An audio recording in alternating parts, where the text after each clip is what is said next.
So just to set the scene, I want to say that there's kind of two takeaway points or overarching things that we're looking at today within the context of differentiated service delivery and the COVID-19 pandemic.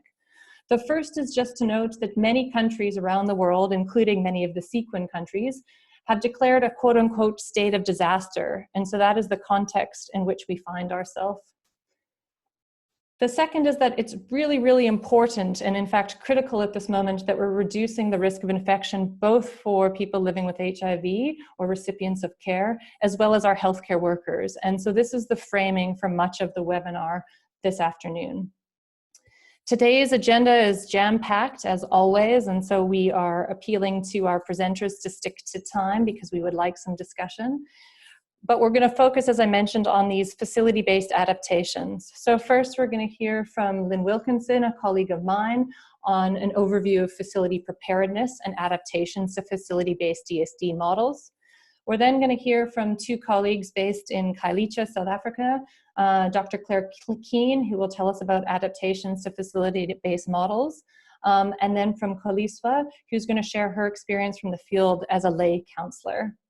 We then would like to hear from colleagues in Malawi, so both from the Ministry of Health, Dr. Bilal Wilson, who will be sharing the ministry's guidance on HIV service delivery during COVID and mentioning the adaptations to facility-based DSD, and then also have the perspective and response from a recipient of care from Lawrence, who is with Manet Plus in Malawi.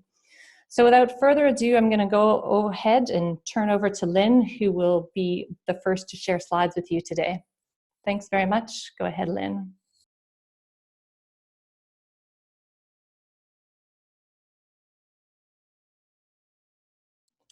Lynn, you can go ahead and unmute yourself. Sorry. Sorry, I thought you unmuted. Good afternoon. This afternoon, I'll briefly take you through what it means for a health facility to be COVID-19 ready, how facility setup impacts our outpatients, and specific adaptations that need to be made to facility DSD models. Next. There are 4 objectives setting up specific IPC and triage systems at our health facilities. Firstly, as we all know, we need to protect our patients, including our outpatients, from COVID infection. We need to protect our healthcare workers who are working with our outpatients from COVID infection. We need to be able to continue to run our health services, including our art services to our outpatients. And lastly, for those outpatients that have COVID symptoms, we need to be able to manage them, including their testing and their referral. Next. There's a lot of different categories of COVID-19 relevant guidelines out there at the moment, global and local. These are continually evolving. The most relevant global guidance on COVID-19 facility setup or preparedness are from WHO and CDC, and the links are demonstrated on the slide for you. But really the challenge for most of us is keeping on top of all this evolving guidance and interpreting it to make practical implementation changes to our healthcare facility settings, all the way from primary care facilities to hospital facilities. This requires a much more pragmatic how. How do we set up our primary care facilities with visuals and, where possible, on-site mentoring to make it real, to make it happen on the ground? Next. Getting health facilities set up correctly is the first step to adapting art service delivery. Art patients, like all patients attending health facilities, need to be managed through a single entry point into the facility, pass through a sanitation station, and then be triaged into those with and without COVID-19 symptoms. Based on this triage, those that have COVID-19 symptoms need to be managed for their art services and their COVID symptoms in a separate area from those art patients that don't have COVID symptoms. They may well be asymptomatic, but they're not displaying COVID symptoms. Next slide. This is a lot on the slide and I won't go through all of it for you, but really a group in South Africa has developed a how-to guide, and the link to it is on the last page, so you don't need to be rushing to write it all down. But the essence of it is that we divide our health facility into 3 zones based on the COVID risk level. We first have yellow stations or yellow zones denoting moderate risk before a patient is triaged. Orange denotes high-risk patients where patients with COVID symptoms are triaged to, managed, and possibly tested. And blue denotes lower risk areas of your facility where patients don't have COVID symptoms but could be asymptomatic and attend routine services. Next slide. You'll just have to click through those. Yeah, okay. So we've split the management into those ART patients that are COVID-19 symptom positive and those that are COVID-19 symptom negative. So for those that are COVID-19 symptom positive, these ART patients need to be triaged into an orange zone due to their symptoms. Here they need to be managed in a separate designated area from the remainder of our ART patients. They importantly need to be provided with a surgical mask and seated 1.5 meters apart. Here, they will be further triaged. Those with severe symptoms that need to be sent to emergency departments or referral facilities will then be identified, and those who need COVID testing will also be identified for testing. If they are coughing, they importantly need to be investigated for TB, which is the differential diagnosis with COVID, and we need to make sure that we're not missing the TB. Where the ART patients only came to collect their ART refill, but then were identified to have COVID symptoms, these patients will be managed in this orange zone, and we need to use our lay healthcare workers, we call them runners, to fetch the patient's ART refill for the patient, so that we don't have patients with COVID symptoms walking from service point to service point in the facility, but rather our healthcare workers helping them by moving and fetching their refill. Where they need to see an ART clinician, this person should ideally come to a separate gazebo in the orange zone from where they can provide the ART service required. Where this isn't possible, the runner could also take the patient's folder, get a rescript from the ART service provider within the routine service, and ensure that that refill is provided until that patient becomes is no longer symptomatic. These ART patients would need to be counseled on the isolation options available in your context. And importantly, after they leave the facility, and if they are diagnosed with TB, that they're recalled for their TB management. Next slide. For those patients that do not have COVID symptoms, so negative but are ART patients, they would be triaged into your blue zone at your facility. The principle here is that they're there for the shortest possible visit and the fewest possible service points to protect them. They can use the routine health facility services, provided they're spaced 1.5 meters apart and managed individually. There should be no group engagements such as Adherence Clubs.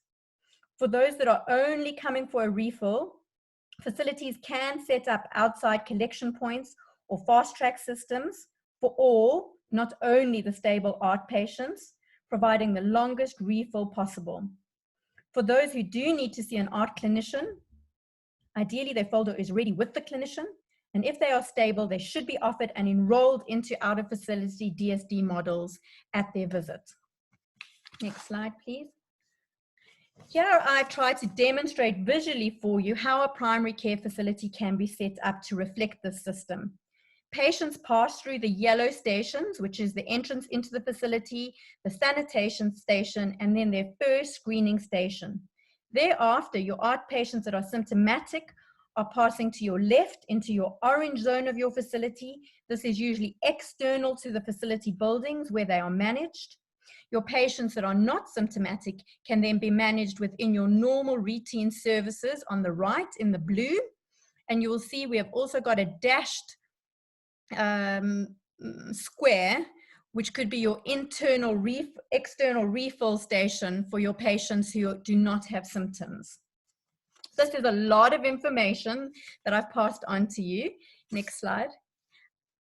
and you will see all the links that you may need for this. The first one is the link to the primary care how-to guide. The second is the link to the hospital how-to guide. The third are the posters that help you demarcate these service stations within your facility. And the last one is a demonstration video from a public sector hospital in South Africa that takes you and guides you through these stations for setup at your facility. Thanks very much. Thanks very much, Lynn. Really appreciate that. And just to re-emphasize that, as Lynn mentioned, it was a lot of information, and so we've made sure that the hyperlinks will be available in the circulated slides that are also available on the webinar series website. So now I'd like to turn over to Dr. Claire Keane to share some examples and experiences from some of this work in Kailicha. Go ahead, Claire. Thanks, Anna. Afternoon, everyone. So I'm just going to give a very brief, very practical presentation on some of the things we've been doing in Kailicha. Next slide. Just to give you some background, Kailicha is an informal settlement outside Cape Town in South Africa with over 500,000 people. We had a very large HIV burden, but we've got a number of different differentiated models available to our ART cohort. Nearly 20,000 people are in the Adherence Club model alone. So that's nearly half of the 48,000 people on ART. And just an update on COVID here. It's just been updated now, got a message for to be 14 cases in Kailicha over the last couple of weeks, which is not as much as we expected. But in response to that, we've started community screening and testing. And this is on a background of a very strict national lockdown that has just been extended until the end of April. Next slide. So the initial response to COVID in the Kailicha clinics was for all the clinics to set up this screening for symptoms at the entry to the facilities. In addition, all the non-urgent clinical consultations were halted. So either patients were seen for their minor ailments at the triage outside the facility, or folders were reviewed before appointments so that the medication could just be rescripted without seeing the patient. And essentially, the facilities, both clinics and hospitals, have all been emptied in preparation for the expected onslaught. The Department of Health has been very proactive in their guidance, but the clinics have actually needed quite a lot of practical support to implement the guidance in the real world. And all of the guidance has been to reduce the contact to try and minimize that risk for patients and for staff. Next slide. So the adaptations that we've made to the adherence clubs, the patient support component was seen as non-essential. So they've essentially become quick pickups. Some of the clubs, for example, the postnatal clubs, have turned the advice that they would normally give in those health talks into advice leaflets, so the patients are still getting the same information. The clubs have also been moved out of the facility, so either into gazebos outside or into community pickup points if they weren't already community clubs. And the club dates have been, well, people have tried to redistribute them so that you're not having 2 or 3 clubs on one day in what was traditionally sort of a club-centered day. The buddy system has also been promoted to try and get people to collect for more than one person at a time. And Department of Health has been quite supportive of combining the blood and clinical visits into one appointment and staggering them throughout the day to try and reduce the number of times that people come and the amount of time that they're in the facility for. And some of the specialized clinic clubs have done other adaptations, such as the postnatal clubs dropping any visits that are not included with the vaccination schedule. Some of the challenges to this are that the smaller clinics don't really have enough space to do good, proper social distancing and don't really have space for the gazebos outside. And we're also going into winter weather, which in Cape Town means rain, and gazebos won't probably be enough to house people outside. You also need really good systems in place to be able to check blood results and contact patients if their viral loads are raised. Next slide. What has been quite successful is actually the home delivery of medications. So this is only for pre-packed medications that were traditionally picked up by patients in the facility or at community pickup points. So to be eligible for the system, you have to already be receiving your centrally packed chronic medication. We also phone all the patients a couple of days before to let them know that this is going to happen, so they don't come to the clinic to pick up their medication. but also to check that they're happy to receive medication at home. So they need to be contactable by phone. And this was started with other chronic medications and is being expanded to ART because there were worries about stigma of people receiving ART at home. Some of the challenges with this have really been around contacting the patients. So if you're not phoning from the clinic, then you need airtime to be able to do it. And also, we don't always have the correct numbers for patients, so reaching patients isn't always easy. But those patients, we just keep the medication where they would normally pick it up and wait for them to come to us. The other challenge has been the logistics. So in other areas outside Khayelitsha, Uber drivers have been used to deliver the medications from the facilities to the community pickup points. But safety in Khayelitsha meant this wasn't possible. So MSF has stepped in to help with the drivers here. Next slide. Longer refills are not standard of care yet in South Africa. So longer refills, ART for stable patients is generally 2 months in Khayelitsha. So this has been extended to 4 months, but only for TLD because of the supply.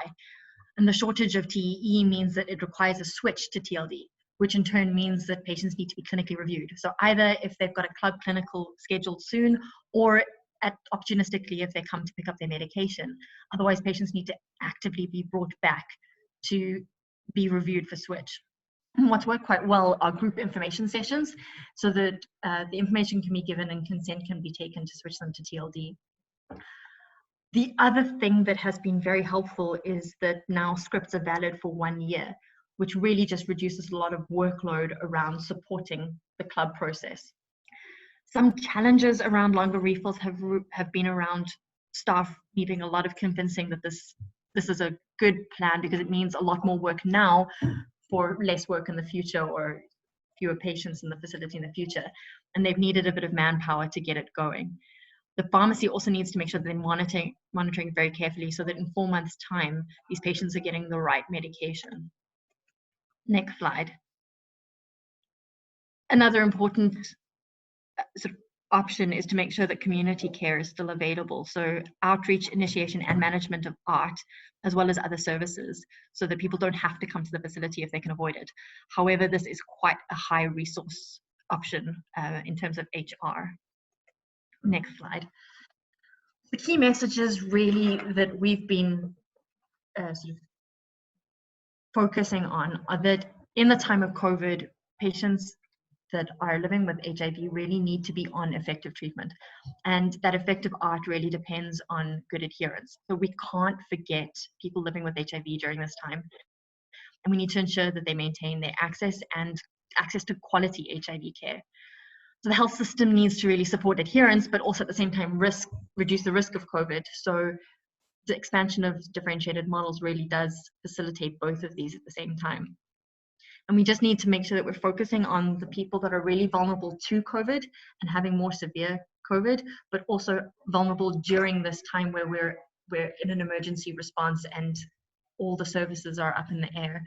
And that's often patients who are struggling already with their ART, as well as people with higher clinical needs like advanced HIV or who have been discharged from hospital, and people that are co-infected with TB. So onto the last slide, some suggestions that we have going forward. I think if you can review patients now while you have the capacity and the space in order to reduce the overwhelm in the near future, that's been very helpful. Clinicians do need support for this, so they need very clear guidance, very clear SOPs, but also translation of that guidance into practice. And we can't forget the important role of the data systems and the clerks to make sure that all of these ad hoc, on-the-fly changes are being recorded and patients' future management isn't jeopardized. We also need to consider alternative patient support so that we can maintain social distance but not reduce what we're giving them. And what we've been doing is doing clinical consultations and clinical and counseling on the phone, and potentially an idea would be through social media. And then we just need to go one step further on everything. So make sure that all stable patients are in differentiated models. For the home delivery, potentially we can add other services like family planning, like the long acting or self the self family planning. And longer refills really do need to push for 6 months as much as the ART supply allows. We've also given PrEP to those already on PrEP for 4 months.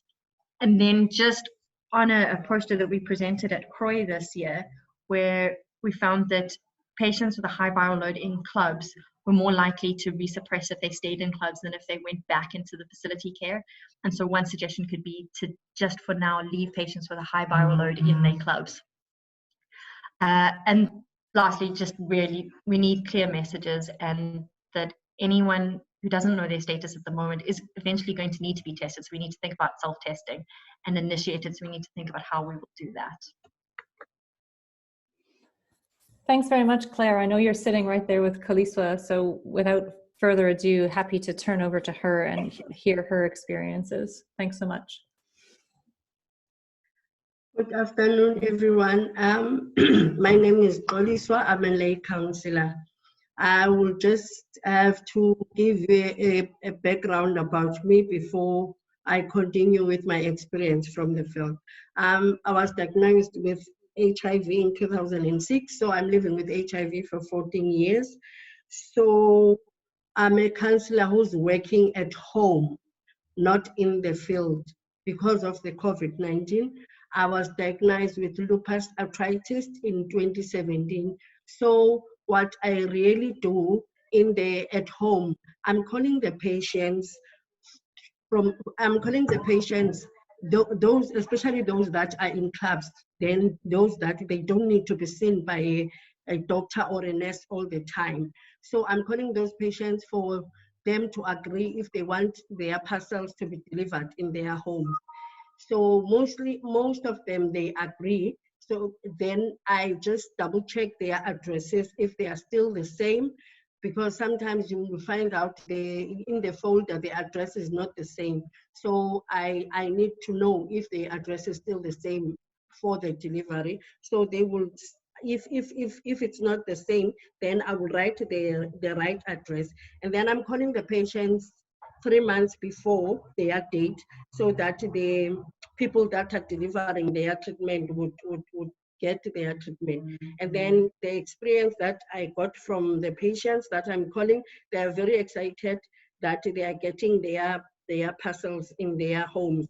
But there are others that didn't agree for the parcel to be delivered at home, reason being disclosure and stigma. They still have a problem of stigma and disclosure. Some would say, I'm staying with my boyfriend. He doesn't know that I'm taking ARVs. I didn't disclose my status to him. So please, I don't want any parcel to be delivered. I'd rather go and take my parcel at the clinic. And then mostly they ask about the questions of COVID-19 because they are very scared. And I emphasize adherence. And then there are those that disengage. They have disengaged treatment, but they are calling me because I'm doing the counseling to those that have restarted their treatment, because we cannot go to the clinic to do the counseling. So I do the counseling over the phone for the welcome service. And the reason why I am working at home, it's because my manager asked me if I could work at home, and I was not keen to work at home because I didn't know how will it be, because I'm used to seeing patients at the clinics. So now it was a very different thing for me to work at home. But she made it sure that the reason why I'm working at home is because of I'm at high risk because of my immune system with HIV and lupus. Then I understand. So my manager is supporting me, even though I'm at home. I am not excluded in the work of the office, because every day we're having a meeting at 8. So she would call me, and then she will put me on the speaker. Then I can engage in the meeting every time. And then if there's something new, she will update me. Then I don't feel left out, as I was scared of that. Thank you. Thanks very much, Kaliswa. So really great to hear the examples from Kailicha and kind of different perspectives. And for those of you who are attendees, we welcome your questions within the Q&A functionality of the webinar at the moment. We are going to transition now to hear from two people who are living in Malawi and then hopefully have some time for discussion. So again, thanks to Lynn and Claire and Kuliswa. And now I'd like to introduce Dr. Bilal Wilson from the Ministry of Health in Malawi, who's going to present to you today on the guidance that they've been providing around HIV services. And Dr. Wilson, I'm going to go ahead and unmute you, and please go ahead. Good afternoon, all. Good afternoon. We can hear you clearly. Thank you.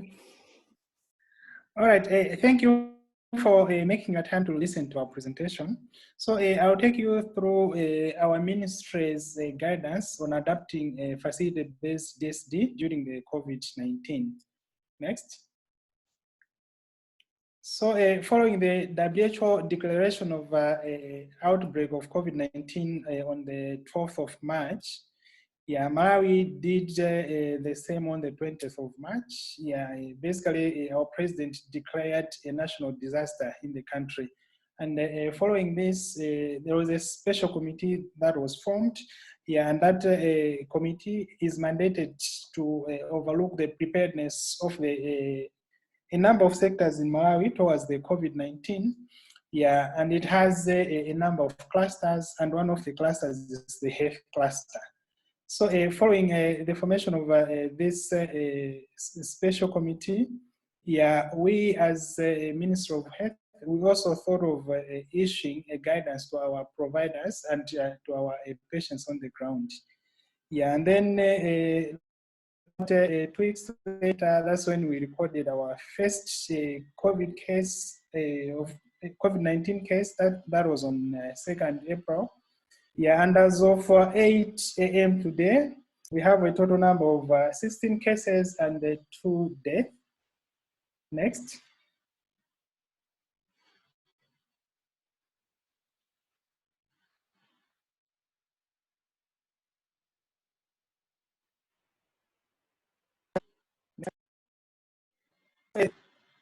The rationale for issuing this circular is to reduce the burden that the health system might have, especially considering that the COVID circumstances were not clear. You might have a lot of patients needing space, maybe a lot of patients needing space for consultations. So in the wake of creating room for patients and then also freeing time of the providers to provide the service, we're sort of issuing this circular. Next slide.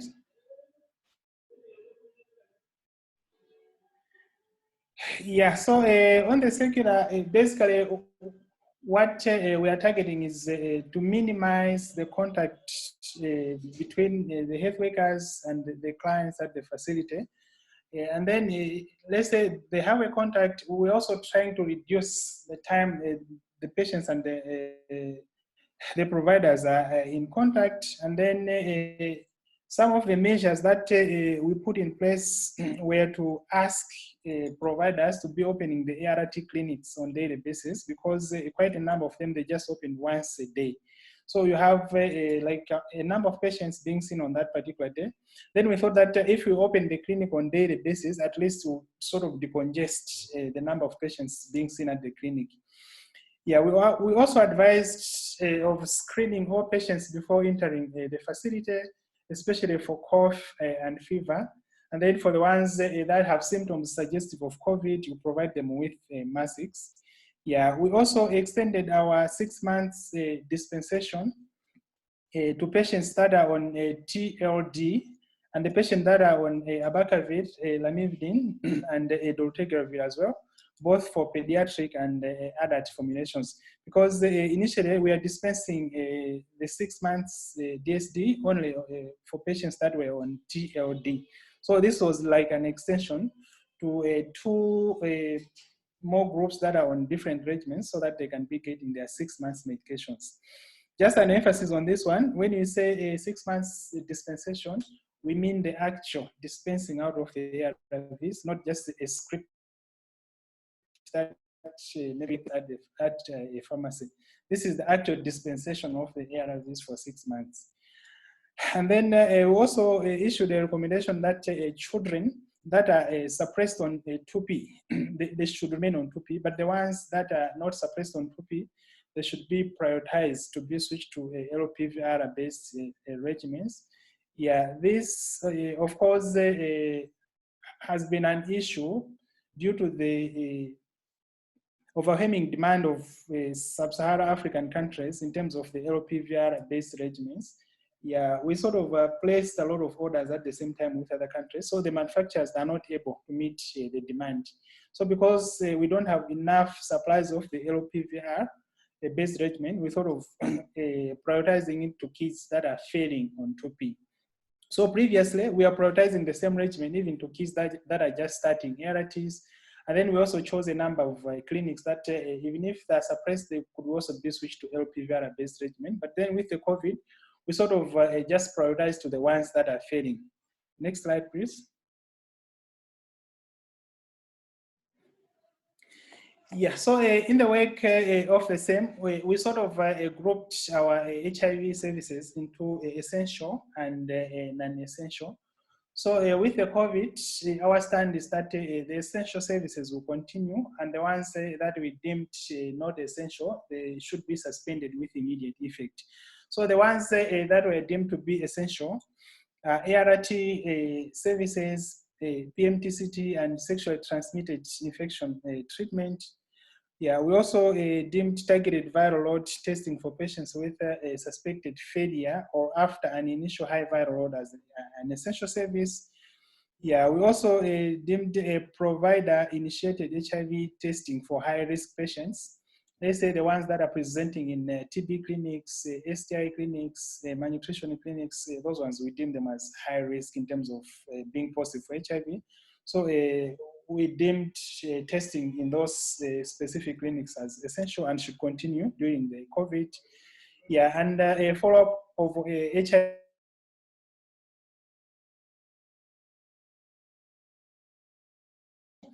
Yeah, on this one, we just made a small change in the sense that previously you could see those kids every month, but now with the COVID, we adjusted so that they can be coming every 3 months. So they'll get their Bactrim and then afterwards they go and come back after 3 months. Next slide, please.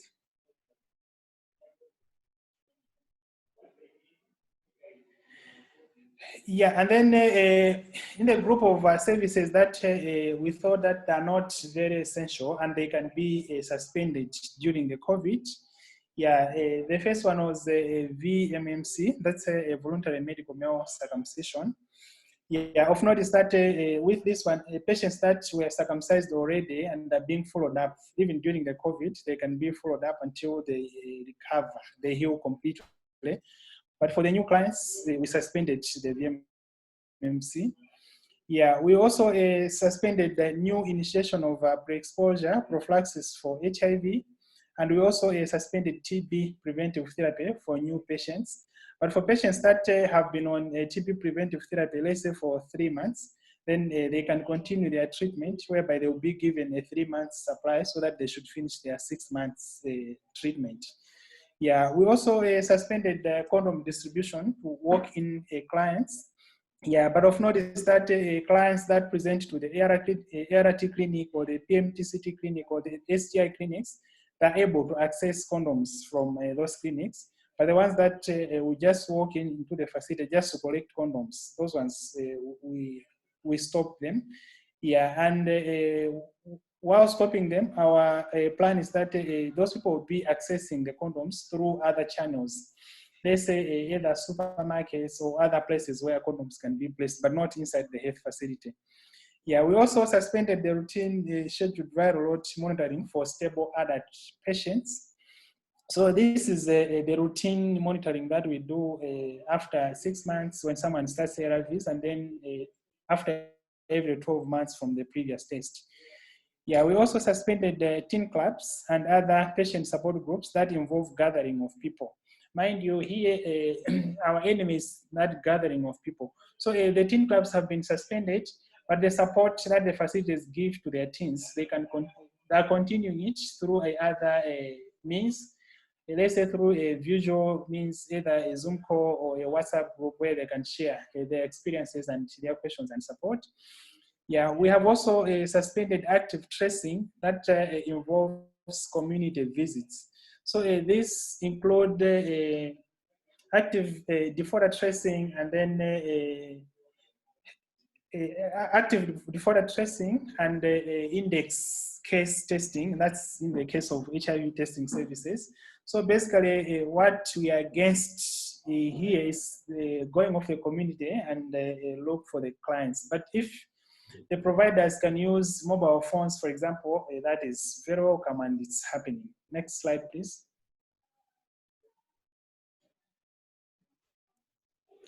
Yeah, so this slide is just sort of a repetition of a slide that I have already explained. Next slide, please. Yeah, so on the DSDs, basically we have 5 flavors of DSDs in Malawi. We have the 6 months dispensation, we have the teen clubs, we have Nestle ART dispensation, we have the fast track refills, and we have the drop-in centers. So on the 6 months dispensation, previously we had a number of stiff criteria that we used to follow when choosing patients who should benefit from this 6 months dispensation. Yeah, but with the COVID, we thought of making the requirements a bit lighter. So initially, we were giving this 6 months dispensation to people that are at least 24 years of age, or if they are not 24, they should be at least 18 and they should have a dedicated supporter. But in the COVID era, we are giving the 6 months dispensation to any patient who is at least 20 kg. Yeah, and then we are also giving the 6 months dispensation to patients that are on ART at least for 3 months and are on current ART regimen for at least 1 month. So previously, we only give the 3 months dispensation to patients that are on ARTs for at least 6 months, and they were on the current regimen for at least 3 months. So we have sort of reduced the 6 months to 3 months, and then the 3 months to 1 month. Yeah, we also make sure that the patient should not have any severe side effects. They should also not have opportunistic infections. So this recommendation has been the same in the pre-COVID era and during the COVID era. Yeah, and then now we are also saying that adherence problems are not an absolute contraindication. Yeah, if an intensive counseling session has been done and then the provider is sure that the patient will change, they can also consider them for such a DSD. Yeah, and previously we used to require a suppressed viral load in the last 6 months. Now in the COVID era, we have also removed that prerequisite of requiring a suppressed viral load in the last 6 months. Yeah, and previously pregnant women and breastfeeding women, they were not eligible for this long, more than 1 month refills. But now in the COVID era, we are giving pregnant women 3 months of ARVs. Next slide, please. So as lessons learned so far, we have learned that the response to the COVID-19 preventive measures, it has a lot of aspects. Yeah, for example, just lately our Minister of Transport issued a circular whereby they're demanding all minibus drivers to carry only 2 passengers per seat. So that has affected the prices of the minibuses. And then think of a patient who is supposed to come to the ART clinic for a refill, and now maybe they don't have transport because of those changes. And then bearing in mind that a number of companies have closed, or maybe the production have reduced, and a lot of people that are not working. So obviously their adherence will be affected with those multisectorial changes. Yeah, we have also learned that there is a need for continued monitoring and updating HIV service provision guidance based on the status of the COVID. Yeah, especially in the event of, let's say, a lot of cases, and even in the event of lockdown, obviously our guidance will change. And we have learned that we need to be supporting facilities and health workers with the PPEs and the need for a local capacity building in managing complicated HIV cases, because with the COVID outbreak, most of the expatriates, they have traveled back to their countries. So if you get, let's say, a complicated case that needs an urgent expert opinion, some providers might struggle on the ground. So we think that it's good that we expand our own capacity. So in the next steps, we'll keep supporting the health workers remotely, as I have said. We are also planning to be supporting the communities remotely, through either radio jungles or radio messages. And then we'll monitor the COVID situation and update the guidance accordingly. And obviously we have to figure out how HIV services will be provided in an event of a lockdown. And lastly, we have to act proactively so that we should not lose the gains that we have achieved with our HIV programming because of. Thank you very, very much. You. Thank you very, very much, Dr. Wilson. I really appreciate that comprehensive overview of the recommendations in Malawi. And so last but not least on our panelists on the formal agenda for the webinar today, I'd like to turn over to Lawrence to hear his response and the perspective from a recipient of care in Malawi. Please keep the questions coming in the question and answer, and for all of you panelists, please go look there. And following Lawrence, we'll be ready and willing to open it up for discussion. So if there are discussion questions, please have those ready. Over to you, Lawrence. Thanks so much. Thank you very much, and welcome all of you. I'll continue from Bila Wilson's presentation. Just to say that after the guidelines from the ministry were formulated and circulated, we as a member of the recipients of care were provided with the guidelines to give them to our members and colleagues down there. It has been difficult for us to reach to the remotest areas, but we know that the ministry has done a very good job by training health workers to the health center level, where information is being passed through to the people. However, there are challenges that some of the information is being misinterpreted and therefore creating a lot of myths and misunderstanding.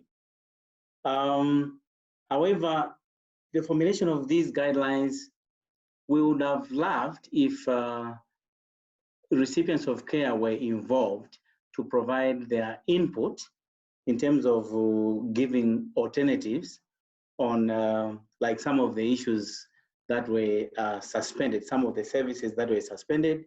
We would have provided some alternative views on how that could also be ably handled. However, the experience to date shows that behavior at the facility level, in terms of recipients of care accessing treatment, there is a lot of behavior change.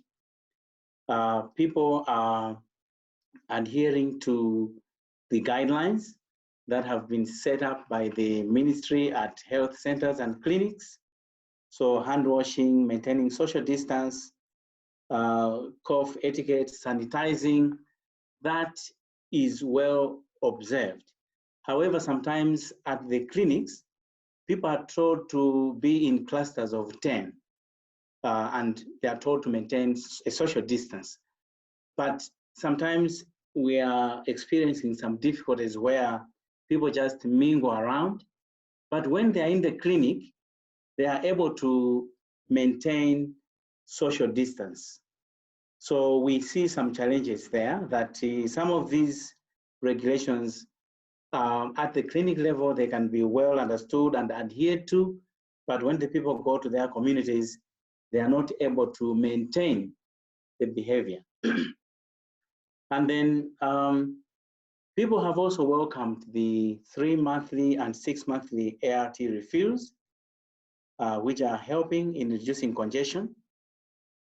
And some of the people that we have visited during this time are even saying these services should continue even after the COVID-19 pandemic is over, because even the reception by the health workers has improved.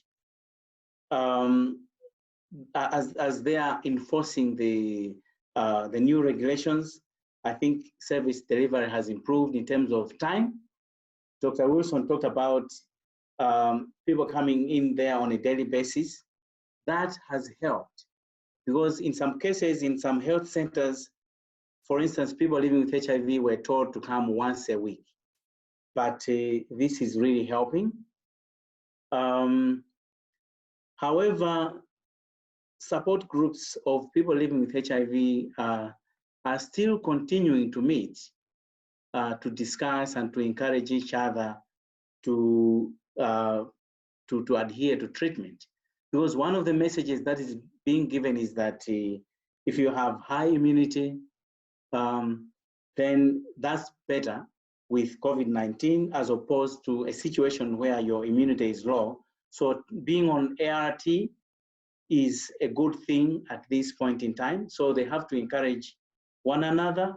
And the only way to do that, these people don't have WhatsApp, don't have Zoom, is to meet in groups. So we also have to see how we deal with that issue. Another challenge is in the community level, where there are also issues of social distancing. For example, in markets, in buses, as Bilal also explained, and even in some other places. Yes, schools were closed, but we now have imported this problem from schools into the community. Children are just moving around and playing as if nothing has happened. And that's also one of the issues that has to be dealt with. The other challenge is on the availability of water. Water is a challenge. It has been a persistent problem in this country. And although people are being told to wash their hands regularly, we still have this issue that has to be dealt with. What have we done so far? We have continued with the community dialogue sessions on COVID-19. We have adjusted our programs to fit into the current situation. And the ministry has produced leaflets and posters. We are using those to disseminate the information. But at health center level, we rely on Ministry of Health officials to provide training to communities. Of course, in urban areas, we are participating in several WhatsApp groups, Zoom calls, both international and local. This is also helping in terms of dissemination. Lastly, we have also noticed that there are a lot of myths and beliefs that have come with the COVID-19.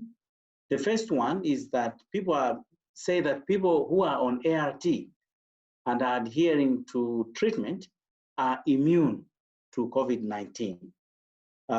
This myth has to be condemned, and we need to see ways on how we have to give the right information. The other one is that COVID-19 does not affect people living in hot climates like the climate in Malawi. It's also not true.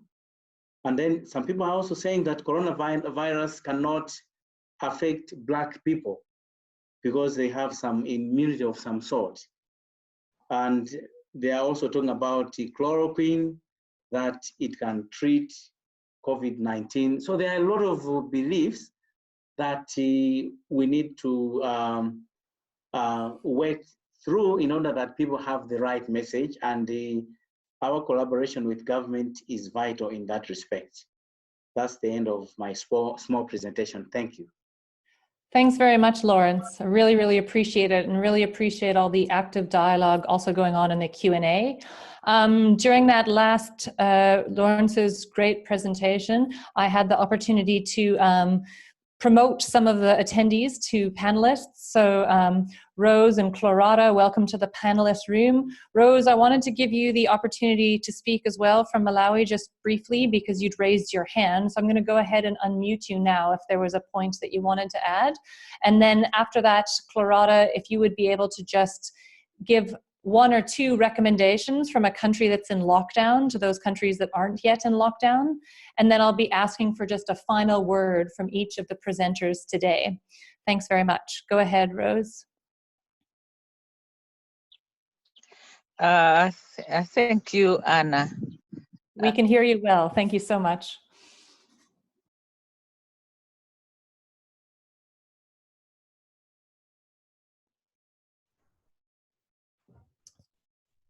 Sorry, Rose, can you still hear us? I'm afraid we can't hear you any longer, Rose, so I'm going to leave you unmuted in case you come back. But for now, Clarada, you are unmuted if you wanted to give some thoughts.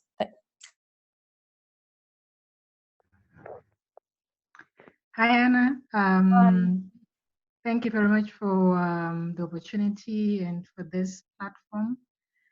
I think our lockdown is going to be ending at the end of this week. So next week we'll be out of the lockdown period. But I think one of the things that we probably noted, which we probably need to also just share with other countries who are not yet in the, who are not yet having a lockdown period, is at this time, at this point, before the lockdown is in, I think the guidances should already be in place, and there's also a need for swift implementation. So to quickly have guidance, or in case of lockdown, what are we going to do, to have that available and in place, and so that at the time that the lockdown begins in your country, you can swiftly share and have it implemented, and have our healthcare workers knowing what they're supposed to be doing exactly. Because even now, as we are now going outside of the COVID lockdown period, there's some healthcare workers, recipients of care, who are not really very sure of what they are supposed to be doing, where they're supposed to be getting their meds. So I think that plan is supposed to be in place before then, and also to make sure that there is or there has been some kind of assessment done on availability of meds, to make sure that some of the suggestions or the proposals that are made, especially in terms of changing of the length of resupplies, they are also substantiated with the availability of medicines at the facility. So you don't want to say we are going to be increasing to 6 monthly supplies, and facilities don't have that. And now what it then means is that the national pharmacy directorate has got to make a plan and to really move very fast to make sure that all the facilities in the country, especially the high volume facilities, they've got meds. And sometimes they might not be able to meet that challenge and that target before they, before the time that the health facility needs the meds. So I think briefly, those are the 2 main things that that need to be in place to make sure that our healthcare workers know and understand what needs to be done, and to have that put in swiftly. And then I also think that also one of the things is just to keep an eye out. We know that this is the response to the COVID response is evolving in each and every country because of the number of statistics. Some things you might need to strengthen, some things you might need to tone down, depending on how how many cases you're getting, how widespread they are. Some of the responses we might need to readjust the initial stance that you make on this is how we are going to be implementing HIV services now. But because of the progression in you know, the COVID response, you would want to relook at the guidance and adjust accordingly. So I think briefly, that's the comments that I would like to make in contribution to the discussions. Thanks so much. Thanks so much, Clarada. I'm getting some questions, and maybe you could just type to everybody to give us a little bit more detail on why Zimbabwe has decided to end lockdown next week. But I want to make sure that we give Koliswa and Claire a chance to make a final point before they have to leave the call. So over to you, and then Rose, I'll try you again to see if your connection works better. So go ahead, Koliswa and Claire. Okay, Koliswa. I would like to say we need to work very hard, especially for our patients that are HIV positive. We need to instill the adherence to them, and we need to make them safer. Thank you. My take-home message is that all the facilities are very different, and each one needs to implement the general guidance in a very different way, and needs a bit of support in working out what parts they can apply and what parts they can't. But I think the more we can do now while we have time and space, the better. We just need to think about doing it in a sustainable way, because I don't think this is a very short-term group of changes, and whatever we do, we need to make sure that we aren't just giving ourselves a problem in 2 to 3 months' time. Excellent. Thanks so much. Rose, I've unmuted you, I think. Do you, or go ahead and unmute yourself. I want to see if we can hear you now.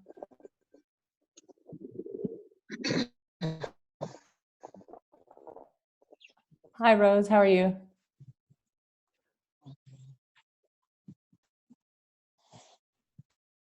I'm really sorry, Rose, your connection is not working well enough for us to hear you. So I just want to quickly ask Dr. Wilson if you have a quick 20-second closing remark, and then to Lawrence and Lynn before we wrap up.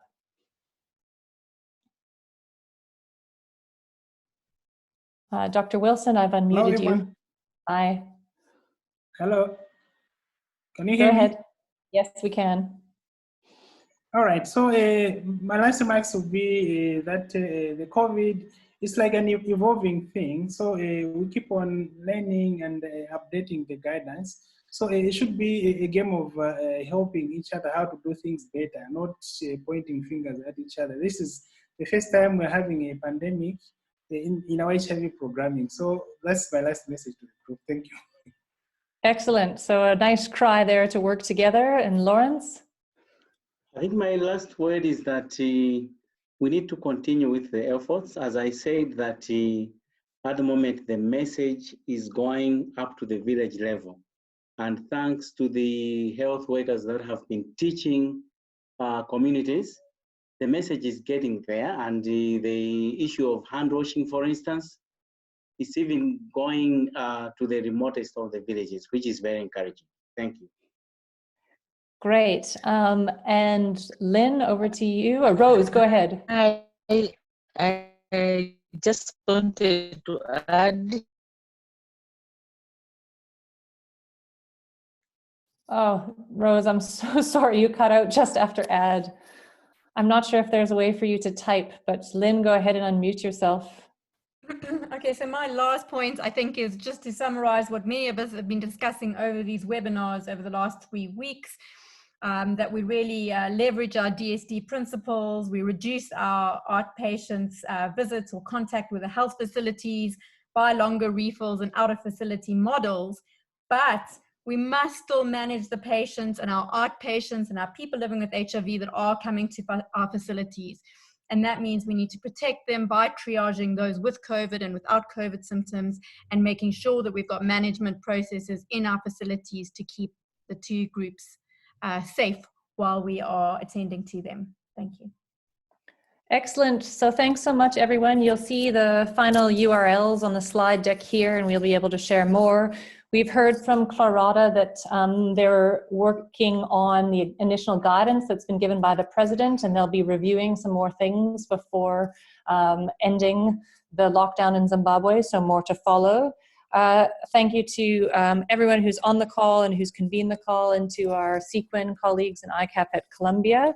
And we all hope to see you back here, same time, same place, next Tuesday. And please do write to any of us or follow up on the various platforms regarding content topics you'd like to cover or stories that you have to share with the group. We really appreciate it. And we would also love to hear your feedback on this platform.